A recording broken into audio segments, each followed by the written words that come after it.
आप सभी का एआई एग्जाम चौपाल में स्वागत है।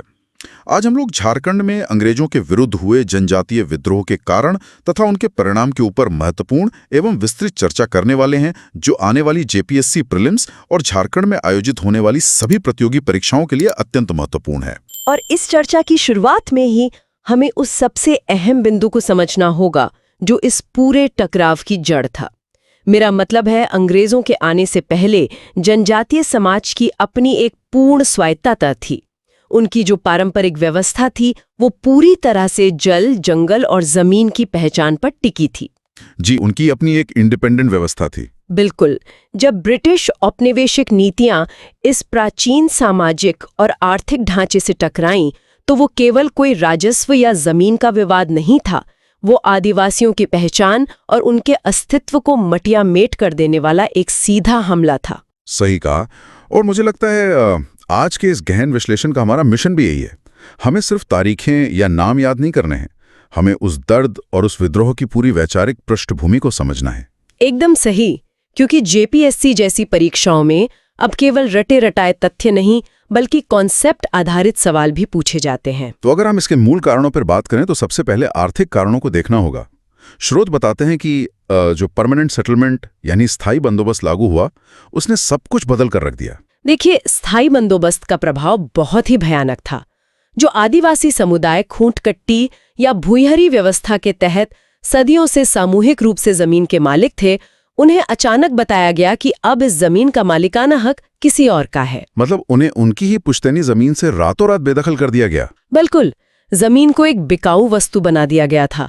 अंग्रेजों के लिए जमीन सिर्फ राजस्व यानी लगान वसूलने का एक साधन थी। और इसके लिए उन्होंने भारी कर थोप दिए। जी, भारी कर लगाए गए, बेगारी यानी बिना वेतन के जबरन मजदूरी करवाई गई, और सबसे बड़ी बात, बाहर से लाकर नए लोगों को उन जमीनों पर बसा दिया गया जिन्हें आदिवासी दिक्कू कहते थे। दिक्कू यानी बाहरी लोग जो उनका शोषण कर रहे थे। हाँ, इसके बाद अगर हम प्रशासनिक कारणों को देखें तो अंग्रेजों ने आदिवासियों की जो पारंपरिक शासन व्यवस्था थी, जो उनके अपने मुखियाओं की सत्ता थी, उसे पूरी तरह से समाप्त कर दिया। उनकी अपनी एक पंचायत या न्याय प्रणाली होती थी ना? बिल्कुल, मुंडा मानकी जैसी व्यवस्थाएं थी, लेकिन अंग्रेजों ने उन पर अपना ब्रिटिश कानूनी सिस्टम थोप दिया।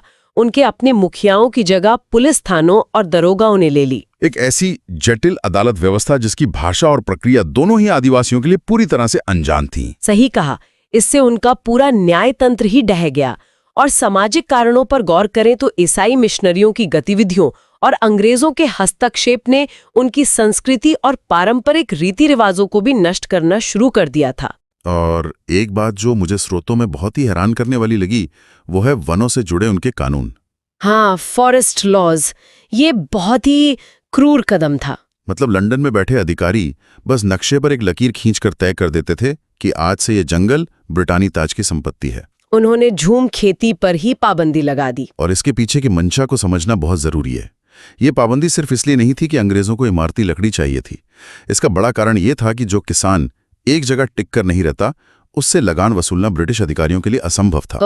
तो इसलिए उन्होंने आदिवासियों के जंगलों में जाने पर रोक लगा दी। बिल्कुल, उन्होंने झूम खेती को गैरकानूनी घोषित कर दिया ताकि आदिवासियों को एक जगह बसने पर मजबूर किया जा सके। ये नीति केवल उनका रोजगार नहीं छीन रही थी, बल्कि ये उनके देवताओं के निवास स्थान और उनकी संस्कृति पर सीधा प्रहार था। तो इन सब कारणों से जो असंतोष पैदा हुआ, उसने ही विद्रोहों को जन्म दिया। अगर हम इन जनजातीय विद्रोहों की प्रमुख विशेषताओं पर नजर डालें तो कुछ बहुत ही स्पष्ट पैटर्न दिखाई देते हैं। सबसे बड़ी विशेषता तो यही थी कि ये विद्रोह स्वतः स्फूर्त थे, मतलब स्पॉन्टेनियस थे। इनके पीछे कोई बहुत बड़ा राष्ट्रीय संगठन नहीं था। जी, स्थानीय स्तर पर ही नेतृत्व पैदा हुआ। बिल्कुल। और इनका चरित्र पूरी तरह से ब्रिटिश विरोधी होने के साथ साथ जमींदार और साहूकार विरोधी भी था। क्योंकि ये साहूकार और जमींदारी तो असल में अंग्रेजों के औजार थे जो जमीन पर उनका शोषण कर रहे थे। बिल्कुल सही। और ये संघर्ष मुख्य रूप से अपनी जमीन और अपनी पहचान बचाने की लड़ाई थी। इनमें हिंसक और अहिंसक दोनों तरह के चरण देखने को मिलते हैं। लेकिन एक सवाल जो अक्सर जेपीएससी के विद्यार्थियों के मन में आता है जी, कि इतने अदम्य साहस के बावजूद ये विद्रोह असफल क्यों हो गए? देखिए, इसके कई कारण थे। सबसे पहला तो ये कि ये विद्रोह बहुत लोकलाइज थे, यानी सीमित क्षेत्रों में हुए। एक इलाके में विद्रोह होता था तो दूसरे इलाके के लोगों को पता भी नहीं चलता था। और हथियारों का अंतर भी तो बहुत बड़ा था। हाँ, एक तरफ तीर धनुष और कुल्हाड़ी थी और दूसरी तरफ दुनिया की सबसे ताकतवर सेना की बंदूकें और तोपें। फिर भी इनका ऐतिहासिक महत्व बहुत ज्यादा है, जिस पर हम आगे चर्चा करेंगे।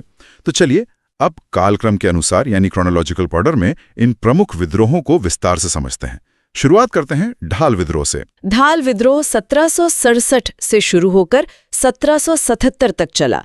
ये वो समय था जब सिंहभूम के इलाके में अंग्रेजों ने पहली बार प्रवेश किया था। सिंहभूम का इलाका?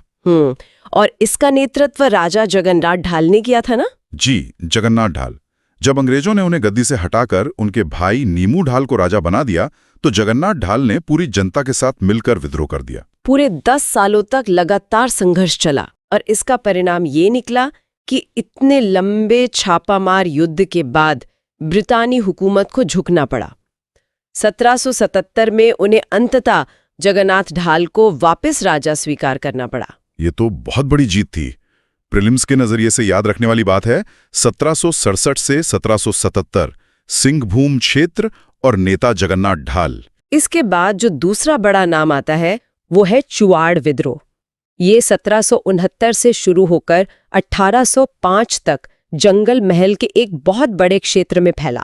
चुआड़ विद्रोह का नाम आते ही रघुनाथ महतो का वो ऐतिहासिक नारा याद आता है जो उन्होंने 1769 में दिया था, अपना गांव अपना राज, दूर भगाओ विदेशी राज। बिल्कुल, ये नारा उस समय के हिसाब से बहुत दूरदर्शी था। इस विद्रोह में मुख्य रूप से भूमिज जनजाति के लोग शामिल थे जिन्हें अंग्रेज अपमानजनक तरीके से चुआड़ कहते थे। और इसके कारण क्या थे? मुख्य कारण वही था, पारंपरिक पुलिस का काम करने वाले पाइकों को उनकी पुश्तैनी जमीनों से बेदखल कर दिया गया था और बाहर से दरोगाओं की नियुक्ति कर दी गई थी।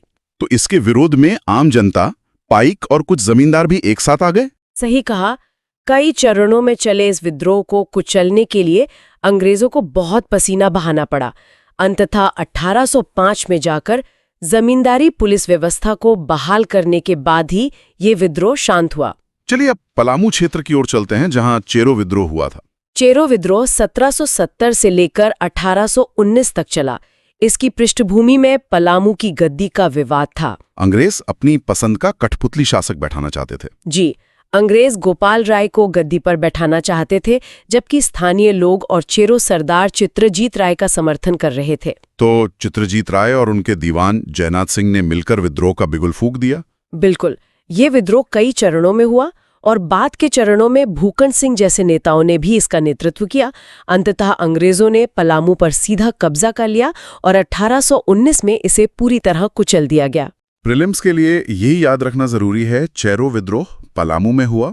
चित्रजीत राय और भूखन सिंह इसके प्रमुख नेता थे। अब आते हैं घटवाल विद्रोह पर, जो 1772-1773 के दौरान रामगढ़ क्षेत्र में हुआ था। ये घटवाल असल में थे कौन? भटवाल मुख्य रूप से पहाड़ी रास्तों और घाटियों के पारंपरिक रक्षक होते थे। वे रामगढ़ के राजा मुकुंद सिंह के प्रति बहुत गहरी निष्ठा रखते थे। तो जब अंग्रेजों ने राजा मुकुंद सिंह पर सैन्य चढ़ाई की तो इन घटवालों ने अपने राजा की रक्षा के लिए हथियार उठा लिए। बिल्कुल, लेकिन इस विद्रोह की एक दिलचस्प बात यह है कि जैसे ही राजा मुकुंद सिंह युद्ध में कमजोर पड़े और उन्हें भागना पड़ा, वैसे ही घटवालों का विद्रोह भी बिना किसी बड़े खून खराबे के अपने आप शांत हो गया। मतलब वफादारी पूरी तरह से व्यक्ति विशेष यानी राजा के प्रति थी, किसी बड़ी विचारधारा के प्रति नहीं। सही विश्लेषण है। अब इतिहास के पन्नों को थोड़ा और पलटते हैं और राजमहल की पहाड़ियों की तरफ चलते हैं, जहां पहाड़िया विद्रोह हुआ। यहाँ तो अंग्रेजों की कूटनीति का बहुत ही क्रूर रूप देखने को मिलता है, वो दामिने कोह का कॉन्सेप्ट। हाँ, अंग्रेजों ने 1824 के आसपास कागजी कार्रवाई करके राजमहल की पहाड़ियों के एक बड़े हिस्से को दामिने कोह यानी सरकारी संपत्ति घोषित कर दिया। मतलब जो समुदाय हजारों सालों से उस जंगल में रह रहा है, उसे रातों रात घुसपैठिया बना दिया गया। इसी के खिलाफ महेशपुर की रानी सर्वेश्वरी ने एक बेहद साहसिक संघर्ष छेड़ा। उन्होंने पहाड़िया सरदारों को संगठित किया। एक रानी का अपनी माटी के लिए सीधे ब्रिटिश साम्राज्य से टकरा जाना वाकई अद्भुत है। हालांकि सैन्य रूप से वे हार गईं और उन्हें गिरफ्तार कर लिया गया। भागलपुर जेल में ही उनकी मृत्यु हो गई, लेकिन उनका प्रतिरोध बहुत महत्वपूर्ण था। प्रीलिम्स के लिए याद रखें, पहाड़िया विद्रोह रानी सर्वेश्वरी और दामिने कोह का क्षेत्र। इसके बाद आता है सबसे लंबा और खूनी संघर्ष, तमाड़ विद्रोह। तमाड़ विद्रोह 1782 से लेकर 1821 तक चला। लगभग 40 वर्षों तक चलने वाला यह मुंडा आदिवासियों का सबसे बड़ा विद्रोह था। 40 साल, ये तो पीढ़ियों तक चलने वाला संघर्ष हो गया। इसके मुख्य कारण क्या थे? ये एक दो तरफा लड़ाई थी। एक तरफ तो अंग्रेज अपना लगान थोप रहे थे और दूसरी तरफ मुंडाओं के अपने ही नागवंशी शासक बाहरी लोगों यानी दिक्कुओं को ला लाकर उनकी जमीन पे बसा रहे थे। तो ये अपनों के ही धोखे के खिलाफ भी एक लड़ाई थी। बिल्कुल। ठाकुर भोलानाथ सिंह, रुदन मुंडा और कोंटा मुंडा जैसे कई नेताओं ने इसके अलग अलग चरणों का नेतृत्व किया। अंततः कैप्टन रफसेज और अन्य ब्रिटिश अधिकारियों ने क्रूर सैन्य बल का प्रयोग करके इसे दबाया। तो अभी तक हमने देखा कि आदिवासी मुख्य रूप से अपनी जमीन बचाने के लिए एक रक्षात्मक लड़ाई लड़ रहे थे। लेकिन अब बात करते हैं तिलका विद्रोह की। ये 1783 से 1785 के बीच चला और ये एक पूरी तरह से आक्रामक आंदोलन था। तिलका विद्रोह पर विशेष ध्यान देना बहुत जरूरी है। तिलका मांझी, जिनका वास्तविक नाम जबरा पहाड़िया था, उन्होंने समझ लिया था कि केवल रियायतें मांगना काफी नहीं है। वे अंग्रेजों को अपनी माटी से पूरी तरह उखाड़ फेंकना चाहते थे। बिल्कुल। उन्होंने संथाल परगना के जंगलों में एक बहुत ही मजबूत संगठन तैयार किया। संदेश भेजने के लिए साल के पत्तों का इस्तेमाल किया जाता था। साल के पत्तों पर गुप्त चिन्ह बनाकर गांवों को एकजुट किया गया। ये तो संचार का बहुत ही शानदार तरीका था। और उनकी छापामार युद्ध नीति इतनी अचूक थी कि अंग्रेज परेशान हो गए थे। इसी रणनीति के तहत 13 जनवरी 1784 को वो ऐतिहासिक घटना घटी जब तिलका मांझी ने ताड़ के पेड़ से छिपकर जहरीले तीर से क्रूर ब्रिटिश अधिकारी ऑगस्टस क्लीवलैंड को मार गिराया। क्लीवलैंड की हत्या ने कलकत्ता से लेकर लंदन तक हड़कंप मचा दिया था। इसके बाद अंग्रेजों ने तिलका मांझी को पकड़ने के लिए अपनी पूरी ताकत झोंक दी। वे सुल्तानगंज की पहाड़ियों में छिपकर लड़ते रहे, लेकिन फिर वही हुआ, अपनों का धोखा। जी, जोरा नामक एक स्थानीय सरदार ने इनाम के लालच में उनके छिपने के ठिकाने की मुखबिरी कर दी। तिलका मांझी पकड़े गए और इसके बाद अंग्रेजों ने क्रूरता की सारी हदें पार कर दी। उन्हें घोड़ों से घसीटकर भागलपुर लाया गया और 1785 में आम जनता में खौफ पैदा करने के लिए उन्हें सरेआम एक विशाल बरगद के पेड़ पर फांसी पर लटका दिया गया। लेकिन उनका ये बलिदान खौफ नहीं बल्कि साहस का प्रतीक बन गया। आज भी भागलपुर में उस जगह को बाबा तिलका मांझी चौक कहा जाता है। तिलका मांझी को भारत का पहला जनजातीय स्वतंत्रता सेनानी और जनजातीय प्रतिरोध का प्रणेता माना जाता है।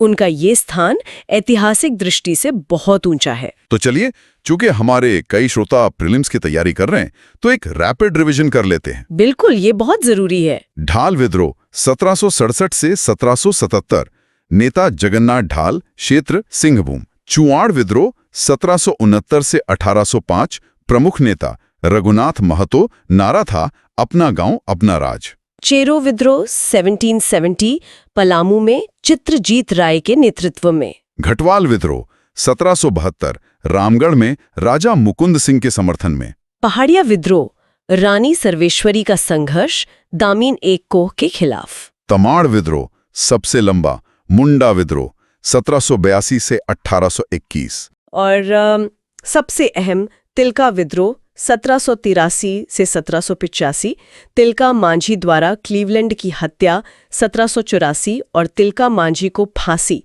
1785, भागलपुर। जेपीएससी प्रीलिम्स में अक्सर कारण आधारित, नेता आधारित या क्रोनोलॉजी आधारित सवाल आते हैं, तो इन तथ्यों को इसी क्रम में याद रखना बहुत फायदेमंद होगा।